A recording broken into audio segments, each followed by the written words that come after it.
All right, John, recording is live now. Very good. Welcome everyone to the sixth part of our solar electric investment analysis workshop. My name is John Hay. I work for the University of Nebraska at Lincoln, and I focus on renewable energy and biofuels. And we also have with us Eric Romick from Ohio State University, who focuses on energy issues and extension there in Ohio. Together, Eric and I have been working on solar electric investment analysis education for a couple of years now, and we are trying to engage groups like yourself that interact with potential system owners, farmers, and business owners to try to increase your knowledge so that you can have better discussions, do better analysis, and really help people evaluate systems in a good quality way so that the best decisions possible can be made. Today's session is going to be on how to model a system and to go over kind of a case study or a system model so that we can look at how modeling that system works to try to estimate its production and its financial value, and we're going to go through the steps to do that. At times you might be a little overwhelmed with this, but just hang with me, get through it, and I will tell you that Eric and I are pretty responsive. If you guys have a question, want to try to learn this system, we'd be happy to help you. Just go find our contact information and give us a note, and we'll set up a meeting time with you individually to help if you need. On the screen, I pulled up a couple things. I had a couple things I wanted to talk about before we got started. That's a little bit of overview from the previous sessions and kind of a refresher. But if we remember from session number 1, there were 3 types of systems. There was string inverters that don't deal with shade very well. There was systems that have optimizers, so a string inverter with optimizers that do deal with shade better and qualify for the rapid shutdown. And then there is microinverters. Well, all of those systems, most every solar array that you put up can actually communicate with the internet and give you live data. So I just pulled up 3 here on my screen. The one we're looking at right here is actually my system at my home, and it's generating about 2,300 watts right now. And probably because I'm not home and I'm not using much electricity and my heater's not on and my air conditioner's not on, I'm probably putting electricity onto the grid at the moment. Rather than using it because I'm not home and it's generating pretty decent. It should get a little better if the clouds go away. Now, you will notice that I'm only looking at I have 14 modules in my system, and I'm looking all of them as one big number. I cannot see them individually. And that's just the way it works when you have a string inverter. It only looks at it as one big system. So if I had an individual one that was maybe acting up a little bit, it'd be a little bit challenging to identify that if it was only acting up a little bit. If it died completely, I probably could eventually maybe see a little something going on, or I might get some warnings or something on it, but it's a little tough when you're looking at it as a whole system. With optimizers, on the other hand, you can look at individual solar panels. And so this is one from a SolarEdge company. This one actually is got a little bit of trouble. I got a poor internet connection, and I logged on this morning. It wasn't connecting to the internet. So this is saying it hasn't generated anything today. My secondary monitoring on this says it is working, so I just have an internet connection problem. But again, I'm looking at individual solar modules. Really, what I'm looking at is individual optimizers, which are connected to individual solar modules. And so this one, I can look at individual ones. And in this case, instead of one inverter, I've got 9. So these 18 right here are connected to this one inverter here. And this is a system that's at the University of Nebraska. It's a fairly large system, about 44 kW would be about this size, 164 solar panels. Let's look at the end phase, which are the microinverters. Remember, with microinverters, I can look at individual solar panels at any moment in time. And so here I've got 6 solar panels. It's a small system up at a research farm, and we're looking at we're actually looking at last week's production because this is what I have pulled up. I did that because last week was pretty sunny and this week's really cloudy. But we can pull this through and we can look at it in the night, in the morning, and through the day. And then you can see that this is a cloudy day, and so it's kind of got broken production. But what I wanted to bring up here is that if we go to the best part of that day, you know, these solar panels are generating right at about almost 200 watts when they're rated at about 250. And so that's, again, another reminder that just because they're rated at 250, and actually a couple of these are 225s, so they're generating about 80 or 90% of what they're supposed to be generating. But that's just the way it is. The sun is not at standard test conditions, or the conditions aren't under standard test conditions, so they're not going to generate quite their rated output, but they're doing pretty well. And then if we just go back and look at today, you can see that they've generated a little bit of electricity today, 279 watts, or 0.27 kW. So they've generated, you know, this one might have generated 3 or 4 cents worth of electricity so far today. In the past 7 days, this top corner one generated maybe 30 or 40 cents worth in the last 7 days. So, you know, solar panels take a little while to really build up that amount of money that they're making, because what they're making is a product that doesn't have huge value per kilowatt hour, but they can make it without moving. They just sit there and work, and that's where they have their power, is the fact that they just sit there and function. All right, I wanted to kind of bring that up. The other thing I wanted to look at is talk about it a little bit is, let's go to my production. Let's go to last year's production for mine as an example, and we'll remove this and say, okay, let's talk about motivations just for a second. So I'm going to take this picture, and I'm going to look at this picture for a second and say, this is what my system will produce, and is my system sized appropriately? And that's a question that you may want to ask, you know, somebody that's interested in solar is, what are your goals or motivations? Why do you want solar?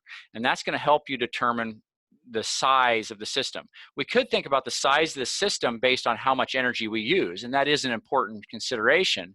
But the second consideration then is, what are your goals? And the person might say, well, I want to have a lower electricity bill each month. I'm willing to pay up front so I can have a lower electricity bill each month. My goal might be, I want to have green energy. Goal might be, I want to advertise my business as a green business. I've got a small farm, and I want people to come out and buy produce from me to see me as environmentally conscious and friendly, and that's my main goal. But anything I put up, I want it to be a halfway decent economic investment. And so obviously these whole 6 sessions have been about that economic investment. And yet, if their initial goal is something other than economics, it's not that economics aren't important, but we've got to recognize that they've got that other goal, and that economics might take second chair. And thus, if we do this calculation and say, well, you know, the payback, the discounted payback is 20 years. And they say, whoa, you know, but it will pay itself back before it wears out, and I'm getting this green benefit, or this marketing benefit, or something like that. So you can start to recognize that at times this may not have to be a perfectly slam dunk, you know, financial deal for people to be interested and okay with this. And so part of that would be then saying, how good does it have to be to make that decision, and how important are those different motivations? So here's a production of mine. So let's think about my use. So my use in the last year is about like this. Okay, and it's just above what I'm producing. And then I have a month where I used about that much, and then it gets to be the summer and it's hot and I'm using a whole lot because I use the air conditioner, and I'm like this.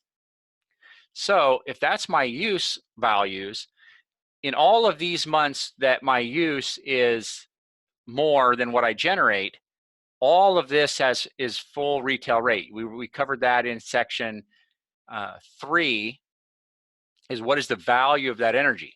The only time where I have to question the value, this is under a net metering scenario, by the way. Under a net metering scenario, it's all that matters is these two numbers and the net between them.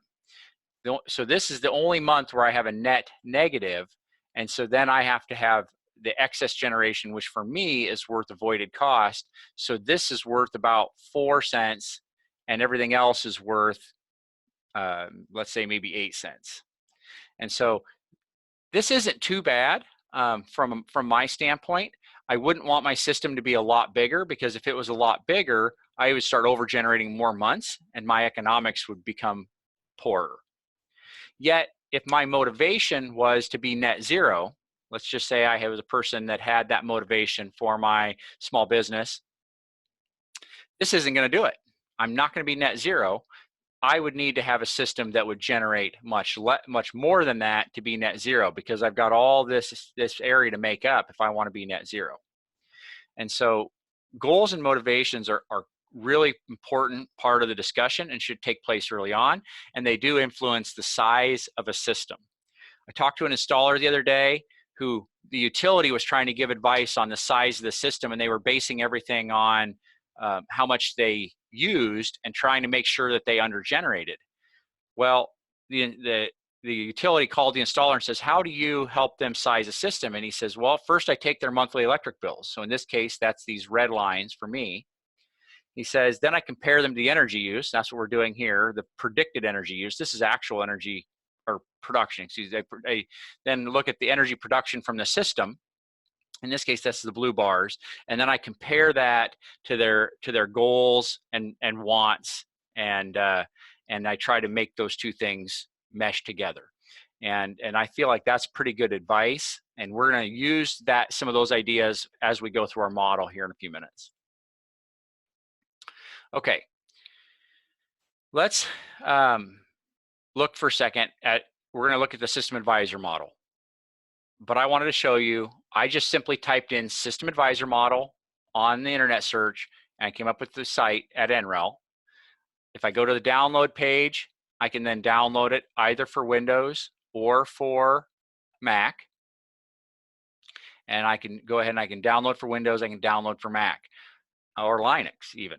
When you download, it's going to ask you to log in, and it's going to want your email address. And that's really the information it wants, is just an email address. And what they're going to do then is send you a activation code that every time I start a system advisor model, it just sends them a note at NREL that I used it. And the reason that they're doing that is that if they get use data, then they can write grants and get more money to maintain the system. So really just recognize that that's what they're using that information for. I almost never get emails from SAM. So that's not necessarily what that's for. It's really just for tracking how much it's used so they can get grants. So I've already downloaded it. So now I'm going to open it. And I've already typed in my key and got it all open, and it's opening up. And it's going to load some news, and it's going to tell me that there's an update that I could get if I want. Well, I will eventually get that, but I'm going to go ahead and not use that right now. And this is going to be the home page, and I want to start a new project. So I'm going to start a new project. It has lots and lots of options. The power of the system advisor model is its large number of options and its ability to do lots of things. That's also what makes it a little bit intimidating and at times a little bit confusing. So what I suggest is we start with a PV Watts. Remember, PV Watts was a website we used, but that's also what they call their more simple analysis. And we can choose residential, commercial. Those are the two that are most commonly used by Eric and I. And then these others would be other types of purchase agreements for electricity. And so we're going to go commercial. And once we've clicked on those, then we just have to go down to the OK and hit OK to start. And I'll do that in a second. It does say PV watt or photovoltaic detailed. That is probably more detailed than you're ready for, but if you want to play with it, you can. In that case, you're actually going to have to select a module from their huge giant module list. You're going to have to select an inverter from their inverter list. It's going to try to tell you how many in series in string do you want, how many strings do you have, how many maximum power point tracking inputs do you have, and it's really more about solar design than it is about the economic analysis. So stick with the PV watts. We're going to do a commercial and we're going to hit OK. And then it's going to open up a new file, and we're going to start filling out these tabs that are on the left-hand side, right? With that, I'm actually going to open a project because I have one open that I want to use for today, and I closed it just so I can show you how to open PV watts. So I'm going to open this one that we're going to work from a blank one, just like I opened a second ago, but I've got some examples we can show later. So I'm going to work from a blank one that I called from scratch. The nice thing in SAM that you can do is you can open multiple in one run. And so if you don't want to keep switching back and forth some of your assumptions, you can make an assumption. You can copy or duplicate your example or your scenario, and then change an example, and so that you can have them all saved on the same thing right there. So this one I'm calling from scratch. We're starting with a new one. And so in this case, I'm going to click on my location or resource. Resource in this case is the sun. And we need to download some weather data. The easiest way to do that in the System Advisor model is to come down here to the center where it says download weather files. And we're going to download a weather file for Norfolk, Nebraska. And I'm just typing in the city and the state. And then and it's asking for the default TMY file. TMY stands for typical meteorological year. That's the one you want. And you hit download. It's going to go look for it, and it'll find it, hopefully, and download it. And it did, and it says it's done. And there, oh, I opened it. I didn't need to do that. And there it downloaded the Norfolk, Nebraska TMY file. Typical meteorological year. It's taking 30 years of solar irradiance or solar data plus weather data, and it's making a weather file to use as to calculate the estimated production. Very, very good way to do it. So I'm going to click on it, and it changes the numbers down here. The one way I know that it's changed is it always starts us in Phoenix, and Phoenix has this huge 7.26 direct beam, and so we know it's changed when I go to Norfolk or wherever I'm at, because I'm not at that 7 anymore. I'm at 6 and 4 down here at the bottom. So all I have to do is click on it once, and then I simply move on to the next tab. That's the easiest way to do weather data.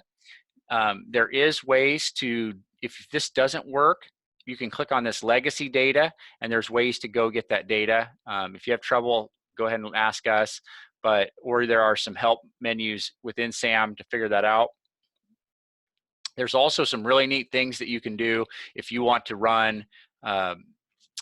There's weather data almost everywhere in the world that you can download into this system. So you could run a system in Africa or in Europe. It works just fine. Okay. So now we're going to go to system design. This is where we're selecting the size of our system.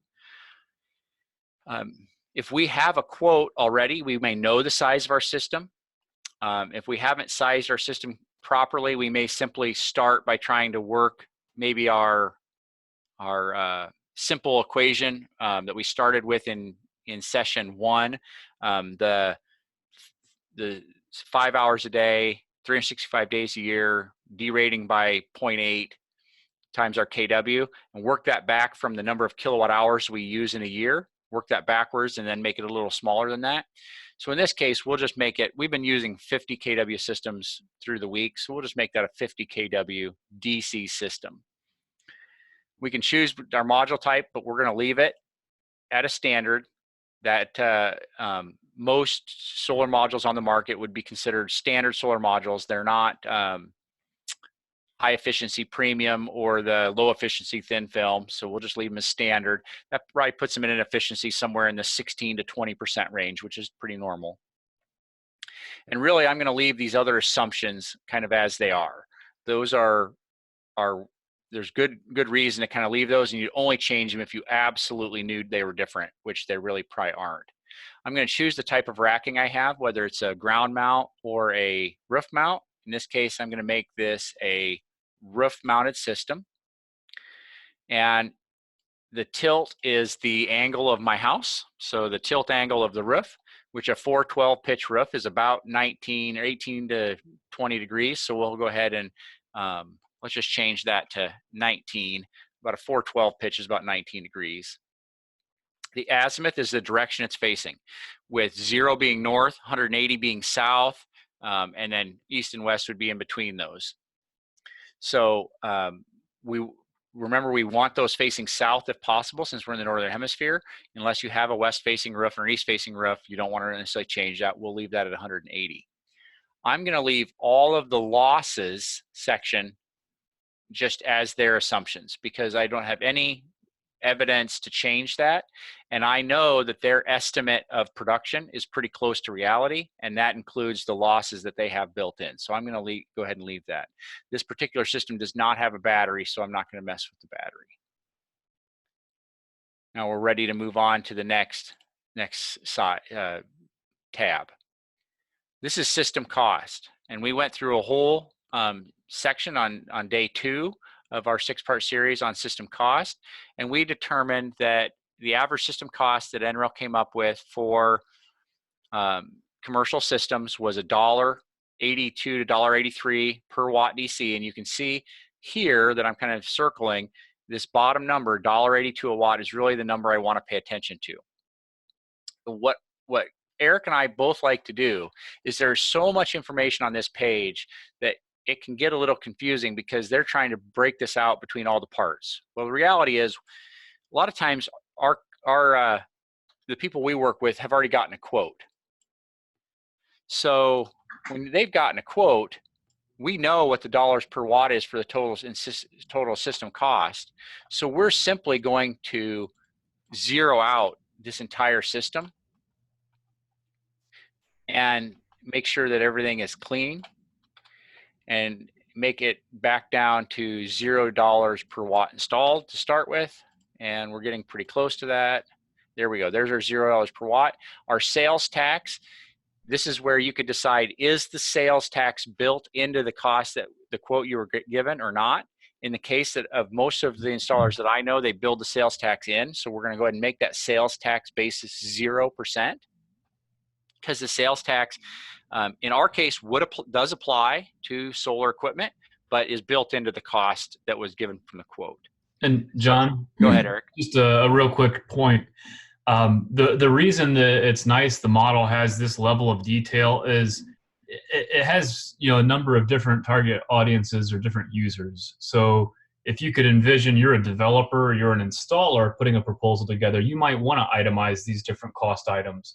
But if you're a system owner that's simply wanting to build your own model, you're only concerned about that installed cost per DC watt, like John was mentioning. So the reason that they put that level of detail in there is they do have, you know, developers that use these tools as well, and that's where this level of detail becomes more valuable.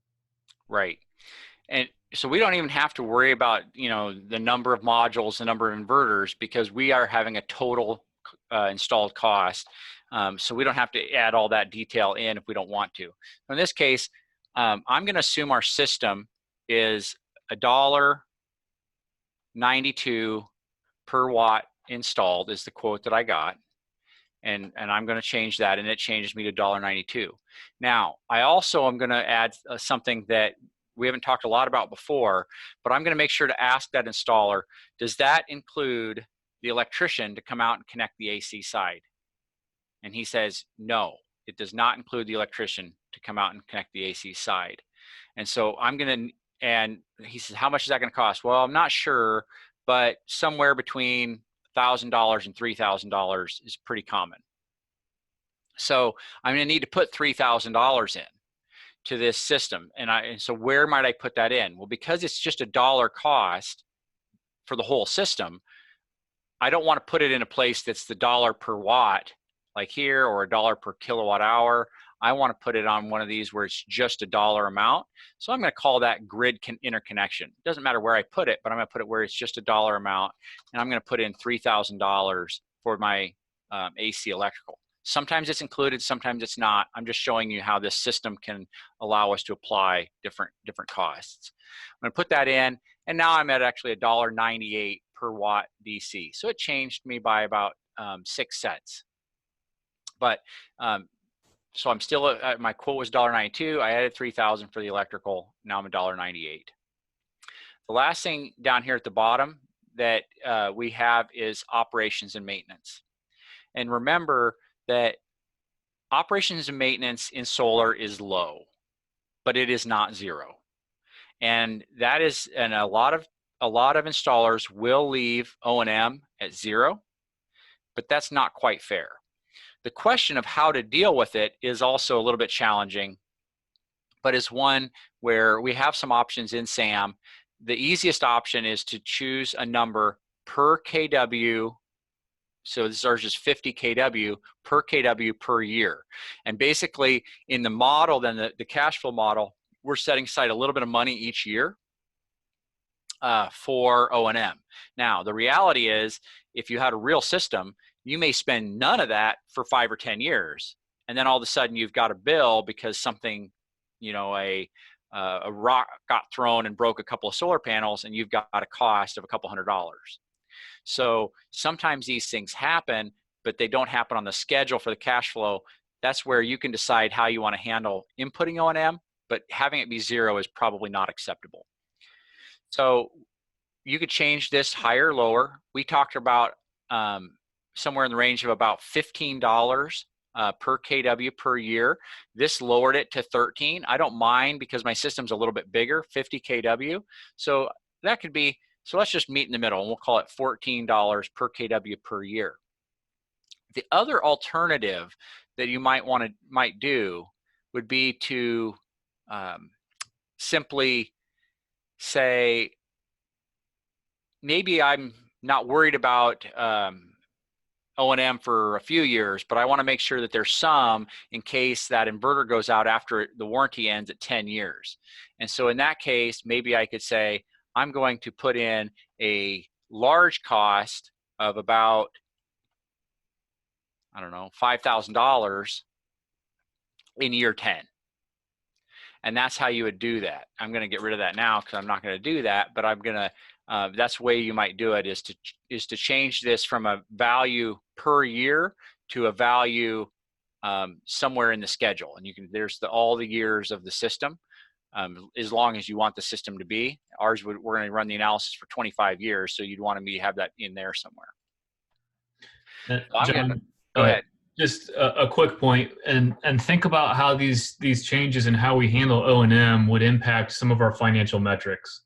So, for example, if you have $14 per kW on a 50 kilowatt system, you're going to have $700 annually. $700 per year show up in your cash flow table for operations and maintenance. Whereas, the other scenario, if you put a 1-year lump sum in year 10, obviously that's going to improve your cash flows in the early years. And that's what we discussed, like a net present value is still going to capture any cost associated with O&M over the lifetime of the project. Whereas a discounted cash flow analysis, you might miss that large lump sum that you're accounting for operations cost if it's after that break-even period. So just FYI, sorry. Good point. Good point. So how you deal with that is really up to you. You could leave it as kind of their default value. That's not too bad. That was 13 in this case. I've seen it as high as 15. They changed those default values as their research improves. I kind of got this page done. I'm going to move on to the next page. This page is actually almost got really nothing to change on it. It has one number, which is the degradation factor of the solar panels. We know that the solar panels are guaranteed or warranted to perform up to 80% of what they were when they were brand new when they are 25 years old. So that degradation factor of 25 years going from 100% to 80% is a 0.5% per year degradation factor. And we just build that in, assuming that those solar panels are going to produce slightly less each year, just a tiny bit, but we need to build that in so we're not thinking that they're a brand new solar panel when they're 25 years old. We're just going to leave it as it is. Now into financial parameters, this is basically thinking about how are we going to pay for this and what are the taxes and then what's the depreciation. So how are we going to pay for this? Obviously, we have a couple of choices. We could borrow the money or we could pay cash.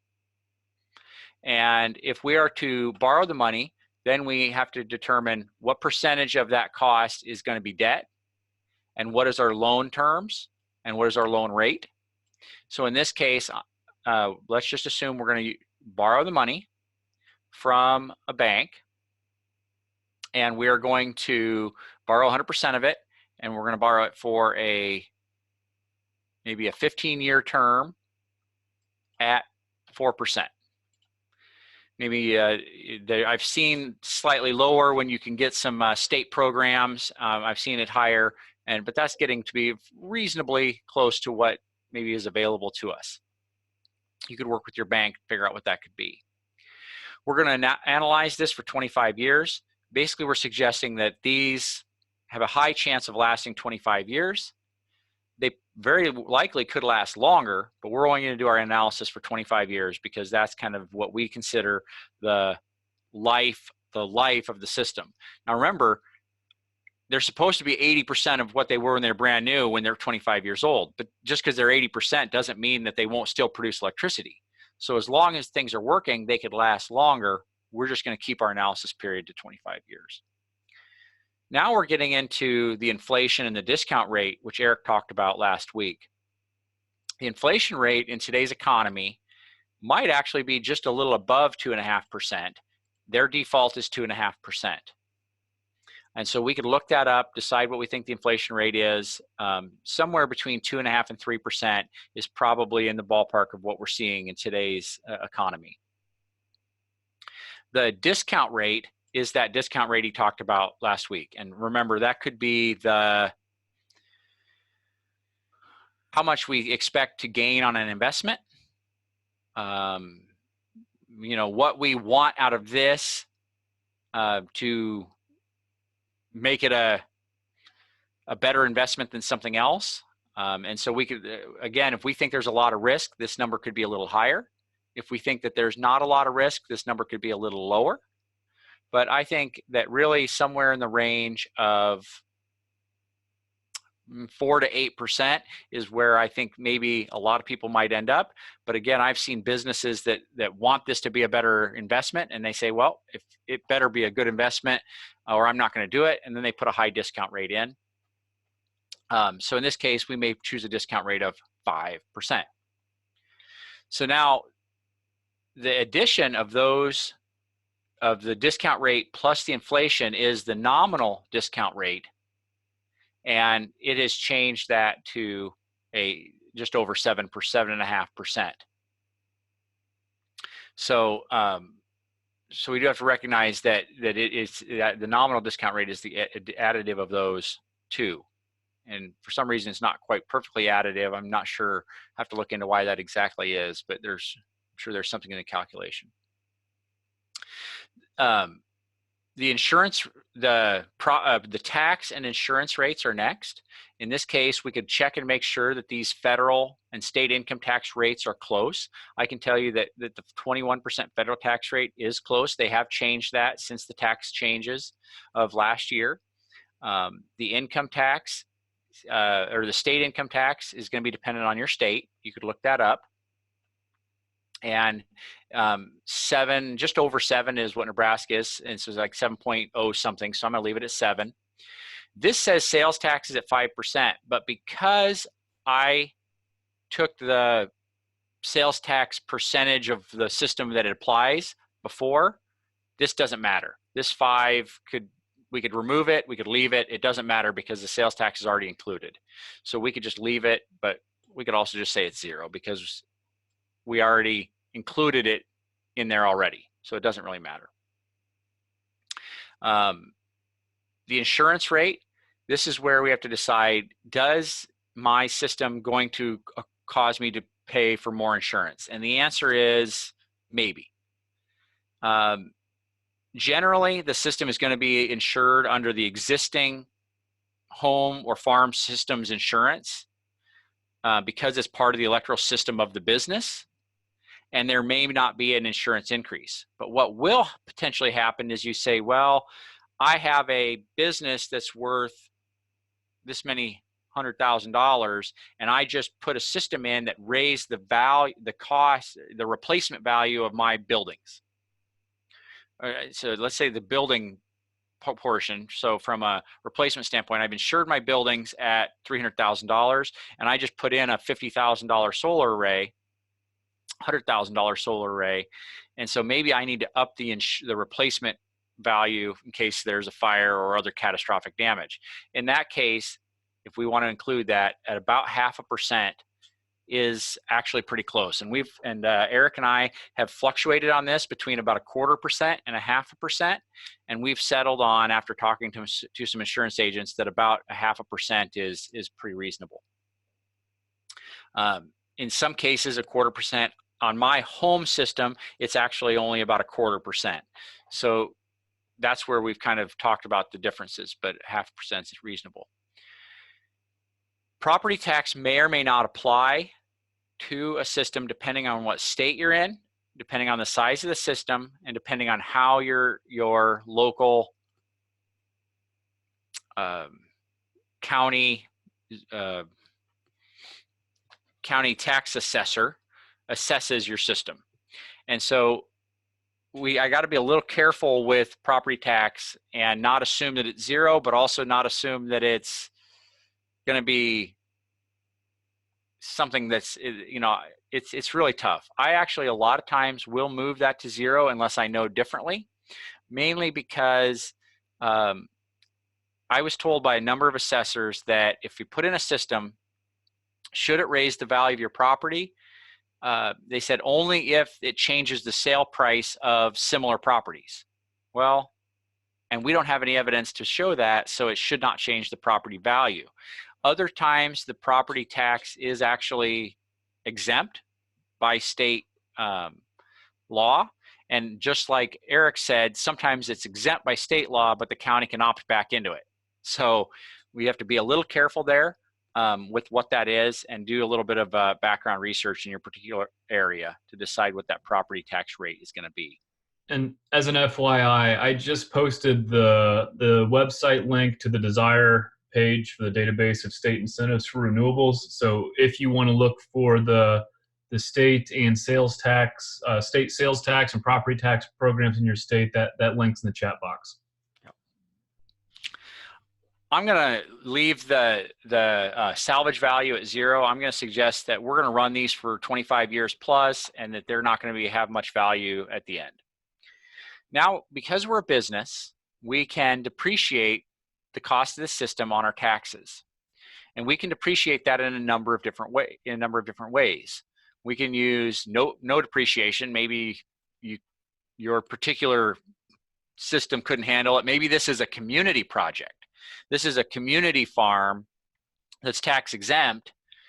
Then in that case, it's tax exempt. You can simply say there's no depreciation, and you could even get rid of these tax pieces there. But we're not tax exempt. We're a for-profit business, and we could depreciate on a 5-year maker's schedule. We could do a straight line schedule, or we could do a custom schedule. So in this case, let's go ahead. We're borrowing our money for a loan term of 15 years. So let's go ahead and do it on a straight line schedule for 15 years. We're going to depreciate a little bit each year to try to offset the cost of borrowing that money. If it's becoming popular, and I think that it does apply to quite a few systems, that they may want to use the bonus depreciation, or what they call, well, it's called bonus depreciation, but it's, you can depreciate 100% of the system in year one. And to do that, we would select custom and then put in 100% in year one. And that would be how we would do the custom 100% bonus depreciation, which is available to businesses until 2023 under the new tax code. So we're going to go ahead and leave our straight line depreciation there. We're going to click over onto incentives. This particular business is in a state, everybody currently until the end of 2019 has 30% tax credit. After 2019, it goes to 26%, but qualifies for that 30% tax credit if you're a tax-paying entity. And this particular one is in Norfolk, and Nebraska, and it doesn't have any other incentives. If we were to qualify for the REAP grant, we would put that in. The REAP grant is 25%. It is a federal grant. We might put that in like this, 25%. And it is taxable income at the federal and state level. So it's going to go ahead and calculate that appropriately with respect to the taxes. So it's not going to say you have a 30% reduction in the federal tax and 25% as a grant, that's 55%. No, it's not going to be, because some of that's taxable income. This 30% is tax, or 25% is taxable income. This also 30% reduces the depreciation basis. So if my system were to be $100,000, I cannot depreciate $100,000, because remember, I got 30% of that back as a tax credit. That's $70,000, but I actually can depreciate half of this 30%. So I can actually depreciate 85%. This is where, by simply clicking these two boxes, it's doing all that for you. You don't have to worry about trying to figure that out. So those are the only incentives that I'm going to have. I'm actually going to leave this back at 0 and say that's not, I'm not going to get the REAP grant on this, because I either didn't want to do it, or I didn't feel I could qualify because of the way it was set up or something. I'm going to leave that off. I'm going to go to the electrical rates. Now we've got to figure out what is now I'm spending some time with my electric bills. And this is where you do want to go to your utilities website, download rate schedules, look at your electric bills and figure this out.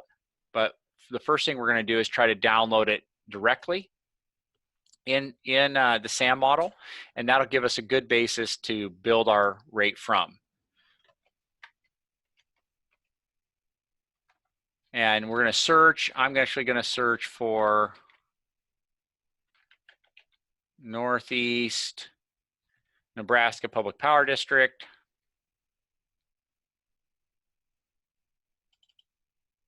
And it's going to try to pull up the rates. I'm going to tell it to show active rates. And then I've got to filter through and try to pick the appropriate rate for my small farm business. All right, my small farm business has got a single phase farm system. There's my rate schedule.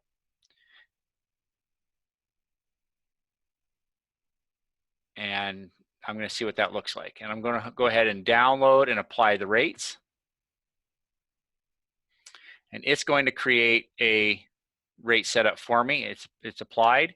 And here is my fairly simple rate structure down here, where I am paying 9.8 cents for all kilowatt hours during the summertime, and I'm paying 7.8 cents per kilowatt hour for all kilowatt hours during the wintertime. Fairly simple rate schedule. There are some that are much more complex than this. I'm also paying $22.85 per month as a base fee. I'm going to scroll down. I'm going to look, do I have any demand charges? For this particular rate schedule, I do not have demand because I'm a small farm.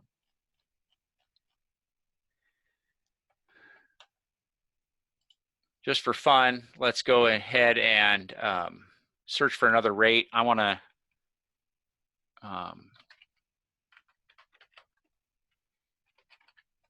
I'm going to search for a rate I looked for yesterday that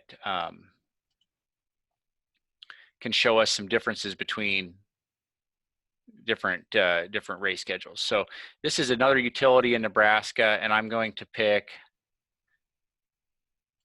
their general service rate. I'm going to download and apply rate. This one's a little more complex. You can see it has the same two periods, winter and summer, but it also has a tier which the first 50 kilowatt hours is free. Boy, that's nice. Interesting. From 50 to 300, they cost 10 cents, and after 300, they cost 8.5 cents. That's for the wintertime. In the summertime, the first 50 are still free. After 300, they cost 10.9 cents, almost 11, and then up to 300. After 300, they cost 10.25.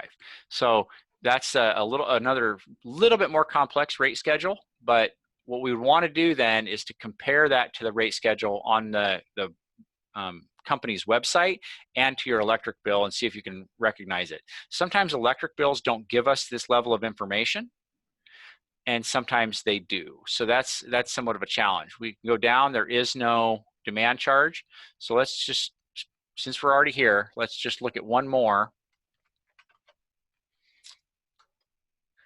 that has a demand charge, just for fun. So John, while you're loading that, what I'm hearing you say is this is a perfect example of why we might not want to assume that every kilowatt hour is worth 10 cents or 11 cents. Yeah, that's a great point, because as soon as I do that calculation and say everything is worth 10 cents, well, you can see that this electricity is worth 8 cents in the wintertime for quite a bit of the winter, and it is worth almost 11 cents, 10 to 11 cents in the summer. And so really, what is the value? Using 10 as an average is an okay start, but but it can be really different. There's some that I've seen that were very low in the winter, 6, 7 cents, and very high in the summer, 10, 11 cents.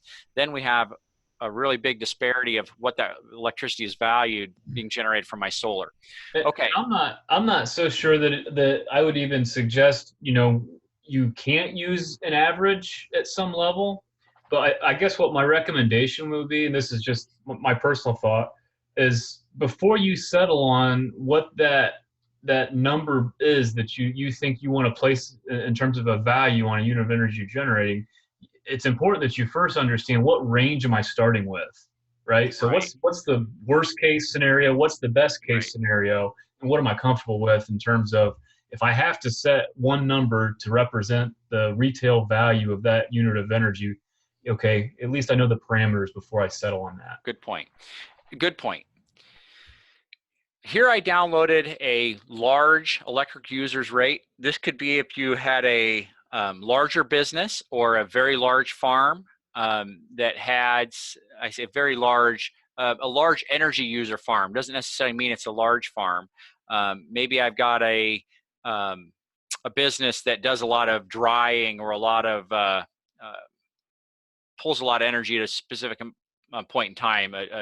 Even a small dairy or a moderate size swine operation. It doesn't have to be even a small farm, a large farm could be on a demand rate. And when you get put on a demand rate, you can notice something that happens. Look at this right here. Our prices for electricity drop dramatically to as low as 2.5 cents and a high of 6.4 cents. So they drop dramatically, but part of that is they're now not charging me. They are charging me a separate rate. I got locked up there for a second here. They're charging me a separate rate down here where they're charging me $11.75 per kW. So if I was pulling 100 kW, which would be fairly large, I'd be getting charged $1,000, $1,175 per month for a demand charge, and thus when this rate is bigger, there's demand built into the rate. In this case, they separated out the demand, and thus this rate can drop. The challenge with solar is that solar may or may not reduce the number of kW.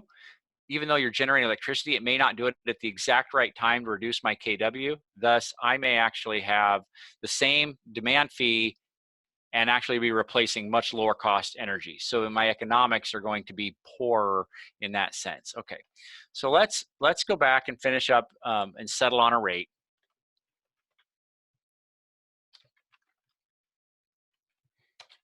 And I'm going to go back to our original rate and say we're going to go back to Northeast Nebraska Public Power,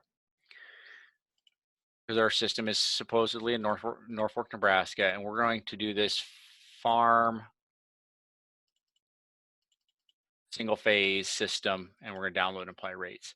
And I compared that to my bill, and it's pretty darn close, and so I'll accept that that's right. Now there's a couple things I can change here, or I can still need to do here. One is I've got to figure out how is my policy, the net metering policy in my state, deal with excess generation, and that's what metering and billing is doing. Net metering energy basically suggests that all my kilowatt hours that I create, whether they go onto the grid or not, are worth full retail rate. So if I put it on the grid, even if my net excess generation is above for the month, that's worth that 9.8 cents. That's what I would click on if I were to do that. If I were to go to net energy metering with dollar credits, then they're going to convert that net excess generation into a dollar credit based on a sell rate that I'm going to put in down here. So in my case, I'm going to put in 5 cents. In Eric's case, he might put in 6 or 7 cents, because it's they don't pay for portions of the transmission and demand. If this was in Michigan, we might actually put in 9.8 cents. And 7.8 cents, because they get full retail. Or then in Michigan, we might actually just pick that top box. Net billing is suggesting that all those kilowatt hour, anything that goes onto the grid, no matter when it goes on the grid, is sold at this sell rate of avoided cost. That's the net billing. And then we have net billing where I'm going to carry over some kilowatt hours to the next month. So there's some different versions. You're probably going to settle on one of these top 3, are probably the most common. The next thing we need to change is the electric bill escalation rate. Now, we have to be careful here. We know that electricity inflates at about 2 to 3.5% a year. We saw that in on the third session that we did. It was 2.5 to 3, maybe 3.5% a year. But we already put in an inflation rate of 2.5% in the system costs section, or the financial parameter section, I think. And so we do not want to put in a 2.5 or 3% here, or we'll actually have an inflation factor that's closer to 6%. So what I would do is be a little bit conservative here. Putting in 0.5% to 1.5% is probably the highest I would go. So let's just put in a 1% inflation factor here. That puts us in an overall inflation factor for electricity of 3.5%, which is in the ballpark. All right, we're done with this. I will tell you that these are fully editable if you want to build your own, if you can't find one to download. You can build them yourself by adding lines and adding tiers and all kinds of stuff. So let's go to the electric load. I'm gonna cheat a little bit here. Just a second. I'm gonna go and I'll show you how I'm doing this, but I gotta go get some data first. So here I'm on my electric load. They're giving me electric load numbers to begin with, which are ridiculous. They are for some great big giant system business that they just left in as the default setting. Well, that's not my use. I could try to edit values per hour, but that doesn't work very well. I don't have that data. So what I need to do is normalize the data to monthly utility bill data. So all I have is monthly data, which is really common. Then I'm going to edit the values just by month, and I'm going to go in and I have maybe compiled those on an Excel spreadsheet, let's say, per month for the maybe even average for the last 3 years. And now I'm going to just paste those into here. Those are my monthly kilowatt hour usage for the last from last year, or maybe an average from the last 3 years. And I hit OK, and now this is my actual use. And it is calculating potentially what that peak KW would be. So it's going to try to model the demand as well. But I used about 57,000 kilowatt hours a year. Once I've gotten that done, I'm actually done and I'm ready to simulate. I hit simulate, it's going to do all that calculation, and it's going to determine those financial metrics that we've been talking about. Let's start with them here. The one we started with was simple payback. 12.7 years. So it's going to pay itself off in 12.7 years. But when that value of money is discounted, it pays back longer than the analysis period of 25 years. It does have a net present value that is positive, though. So again, we like this, we talk about payback period being what people want to know, but here we have a net present value of $17,000. And so we have a system that is paying back at the rate of investment that we suggested we wanted, and has a net present value that's positive, even though it has a discounted payback of longer than its life. So that's where that net present value can be a very good number to kind of lean on. And again, that will have a very different story based on the discount rate that we select. That's absolutely true. So we need to feel comfortable with our discount rate. Our levelized cost of energy is not based on discount rate, but is 4.6 cents in today's dollars. Basically, we're generating electricity for 4.6 cents, and we're paying 7 to 9 cents. So it doesn't tell us that we can go off grid and we want to do that, but it does tell us that this is producing electricity for less than we're paying for it if we get this net metering situation. If we don't get net metering, then maybe the value of the electricity we're generating is maybe closer to 5 or 6 cents on average, and maybe that's not so good. But if in the net metering scenario, this looks pretty good. So there's kind of, you can see this is the estimated production. We're higher production in the summertime, lower in the winter. Here we're degrading the production across years by 0.5%. This is our after-tax cash flow, where we're spending, we actually are not spending any money in year one because we're borrowing. We get a huge tax credit in year one, so we're getting a big inflow. Then we simply pay off our loan every year until we get to year 12, and then we're making money after that.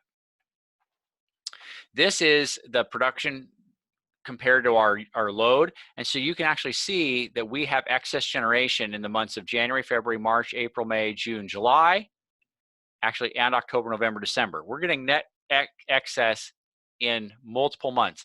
To me, in a avoided net metering scenario, yes. I think the light color blue to your right is excess generation. I think that's monthly energy usage that you're seeing. Yeah, no, the monthly energy is the light blue, and the electric load is the dark black, the dark gray, and the excess generation is the light blue. Is the light blue, but it's not showing up. But it should be this amount right here. Okay. For some reason, it's not showing up, but that's okay. It's that excess generation is there. Okay. It's not showing up on this particular thing, but it's this value, the difference between these two. So we're getting pretty close to the end here. I don't want to run over very much, but I'm going to try to finish up. But this would, to me, would suggest that I need to size this system slightly smaller to increase my simple payback. So let's go ahead and just do that really quick. Let's size my system at about 30 kW, and I can hit simulate, and all of a sudden I have no excess generation, and my payback, simple payback, went from 12.2 or 12.7 years to 12.2. It didn't change much, but it did change a little bit. And so if I want to maximize my economic payback return, I need to not have excess generation. And so sizing my system appropriately is important in that sense. That's not to say that having a bigger system, this is now back to goals. If I had a goal of wanting to be closer to net negative, that's where I would have been before. If I want to maximize my economic analysis, this might be my better way, is to size my system a little smaller. So 30 kW would be in that range. I'm just going to go through these other ones really quick. This is a system that we modeled for a farm in Illinois. And this one, when we have only net metering and the federal tax credit, we had a 10-year payback and a 20-year discounted payback and a positive net present value. But when we add the REAP grant into this, it lowers our payback to 7.8 years, discounted payback 11, and a higher net present value. So again, that REAP grant was very important to making that a much better economic decision. It wasn't terrible to begin with, but it's much better with the REAP grant.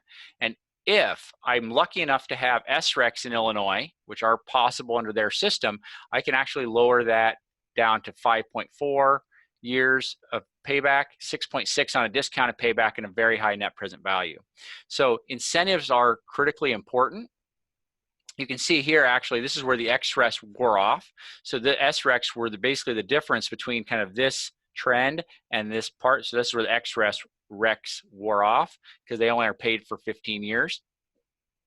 But you can start to see that they're very important, but that doesn't mean that a system with only the federal tax credit and the depreciation, remember, can still be a reasonable economic return, but may or may not be good enough for an individual's goals and motivations. So again, this is where somebody, if they're only purely financial, they may still say, oh, that may not be good enough. But somebody that has I want green energy plus financial goal, this might just be good enough. So there really is no magic number that should be. What we want to do is just do a good job making that number and making sure we feel comfortable with it. So I'm going to finish up today's session there. I thank you all for joining us for the weeks that you've been on. We will have all these videos uploaded for you to see later, or others that miss. So if you are watching this in video, thank you for watching.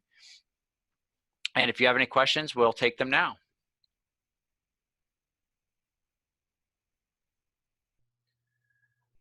There's one. I see the question from Steve says, are the costs totally scalable? I think what you're asking, Steve, is that if I put in a 100 kW system, let's go back to the cost number.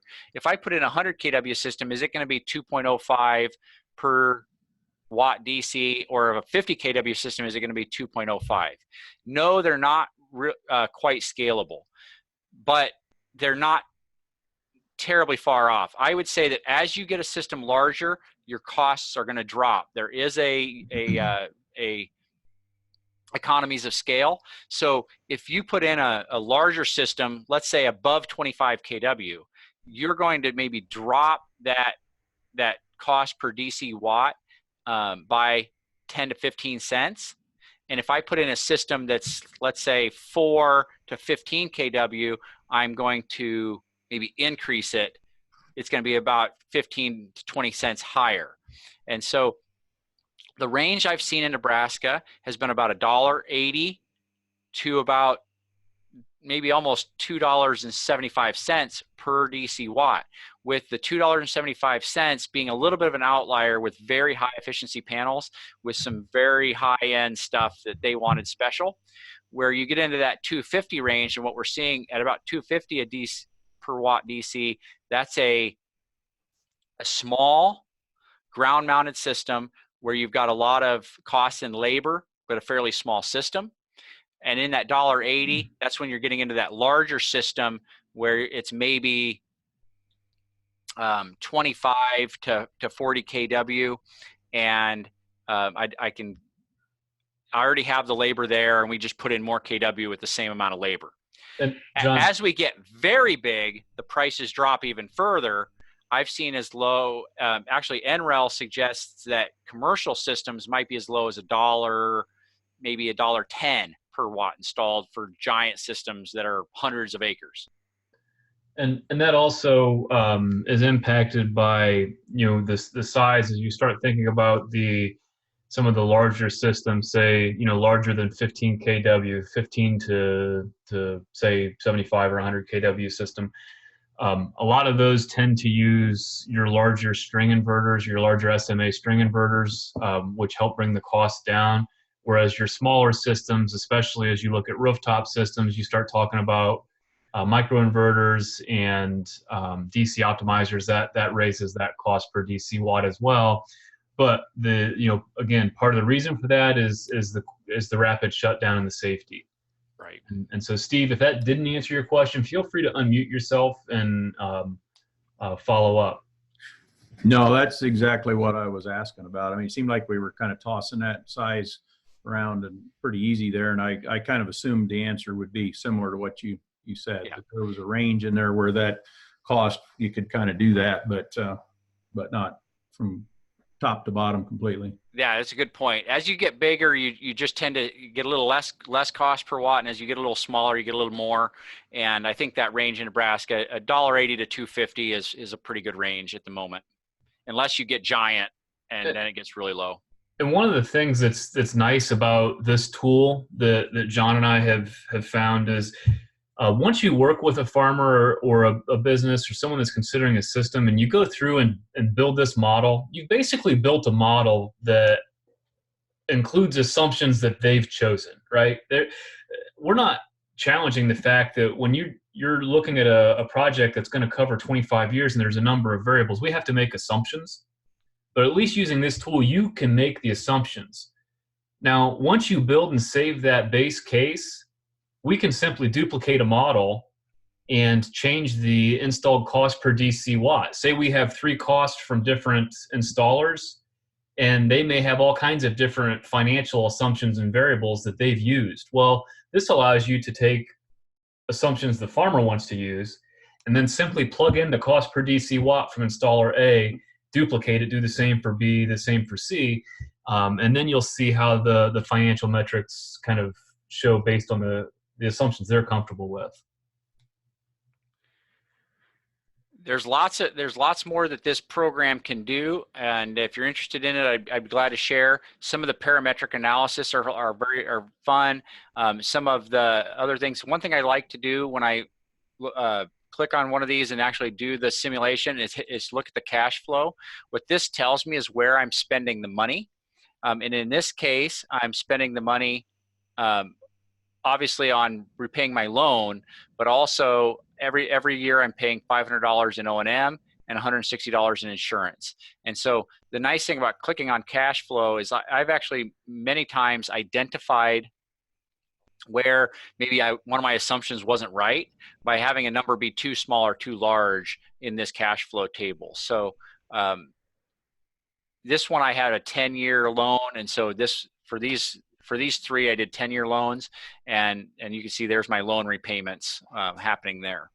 But that's a lot of fun, and there's just so many things you can do. In the parametric analysis, I could compare 10 different system sizes and at 10 different price, or at 3 different price points and compare their payback period and look for their payback period, and it'll do all those calculations in about 30 seconds or less. And it's really fun to start to play with that, and you can start to optimize system size for financial parameters using some of those pieces of the model. So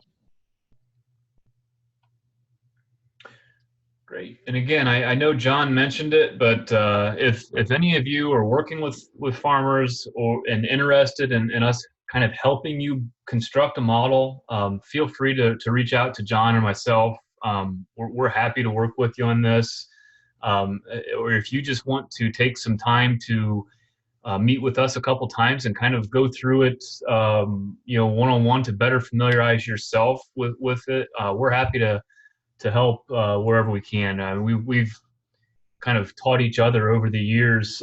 Every time we learn something new or find something, and it's just it's a amazing tool, but it can be a bit overwhelming if you're just kind of jumping in fresh. So feel free to follow. Let's go ahead and end the recording. And if anybody wants to stay on, I'll do a quick parametric analysis to try to look at some financial parameters and size of a system. And you guys can watch and see that. And the rest of you, if you're going to be done, that's great. Thank you for joining us.